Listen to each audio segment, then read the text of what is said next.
Sir మొత్తానికి మనం venture కు వచ్చేసాం సార్. ఇదే మన వెంచర్ అండ్ మనం వెంచర్ మధ్యలో ఉన్నాం సార్. ఇది మధ్య. Yes sir. అలాగే మీరు కొనబోయే ప్లాట్ కూడా అక్కడే ఉంది సార్. ఏంది అదా? అంటే ఆ రాళ్ళు తీసేస్తాం సార్. తీసి మనం చదును చేస్తాం. చదును చేశాక ఆ ప్లాట్ మీకు అమ్ముతాం sir. And you know what sir, మీ ప్లాట్ కి ఎగ్జాక్ట్ గా ఎటువైపు ఇస్రో వస్తుంది సార్. ఇస్రో? Yes sir. అటువైపు నాసా వస్తుంది సార్. ఓర్ని అమ్మ నాసా. క్వైట్ ఆపోజిట్ లో మీకు ప్రైవేట్ స్పేస్ స్టేషన్ కూడా వస్తుంది sir. Space station. Yes sir. అలాగే సార్ మీరు ఇక్కడ ఇల్లు కట్టుకున్న తర్వాత సార్ చుట్టుపక్కల ఉన్న వండర్స్ చూసి మీ ఫ్రెండ్స్ అంతా కూడా హౌ ఇస్ దిస్ పాసిబుల్ లా అనుకుంటారు సార్. అలాగే సార్ మీరు ఇక్కడ ఇల్లు కట్టుకున్న తర్వాత అవతల వైపు మీకు బీచ్ కూడా ఉంది సార్. బీచ్ హైదరాబాద్ లో? Yes sir. ఆల్మోస్ట్ 50% బీచ్ తవ్వేస్తారు సార్.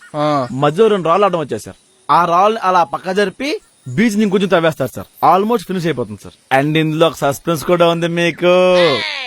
మీ ప్లాట్ కి ఎగ్జాక్ట్ గా క్వైట్ ఆపోజిట్ లోనే ఏంది ఇటువైపా? ఎస్ సార్ ఇటువైపే ఎయిర్పోర్ట్ వస్తుంది sir. Airport? Runway clear, runway clear. అరే గోసి, ఇదే సైట్ లో ఎయిర్పోర్ట్ వస్తుందండి 10 సంవత్సరాల ముందే కొన్నా. ఎయిర్పోర్ట్ రాలేదు, ఫ్లైట్ ఎక్కలేదు. అందుకోసం నేను ఒక సొంత ఫ్లైట్ కొన్నా. 30 రూపాయలు టికెట్. ఎక్కేయ్. Take off, take off, take off. Sir sir ఈ ప్లాట్ మీరు కొంటున్నట్టే కదా సార్? ఏంద్రా కొనేదే? ఆ లెక్క కొని టేక్ ఆఫ్ అనుకుంటూ పోవాలా? నీ సైట్ బొక్క. Take off, take off. Sir plot అమ్ముతాం, ప్లాట్ అమ్ముతాం, ప్లాట్ అమ్ముతాం, ప్లాట్ అమ్ముతాం. ఇంకోసారి ప్లాట్ అన్నావు అంటే